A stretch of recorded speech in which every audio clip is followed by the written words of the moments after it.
此次强降雨使得浙江余姚成了一座水城。现在我们通过航拍的画面，从空中俯瞰余姚水情。这里是姚江边上的街区，现在这里已经是一片汪洋，民房全部被泡在了水中，低矮一些的植被全部淹没，高大一些的树木只露出了树冠。这条蜿蜒向前的河流就是姚江，可以看到街道上的积水已经和姚江的水位持平。由于姚江左边的地势较低，河水漫出姚江，淹没了左岸的大片农田，但姚江右岸的道路未受影响。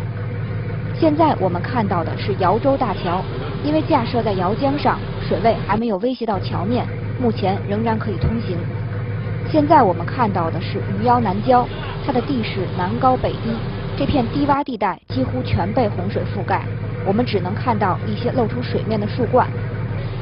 这是余姚城区的南雷南路附近，它是高速公路进入余姚的最主要道路。现在这条道路几乎无法通行，这意味着由高速公路进入余姚市区最主要的通道被切断了。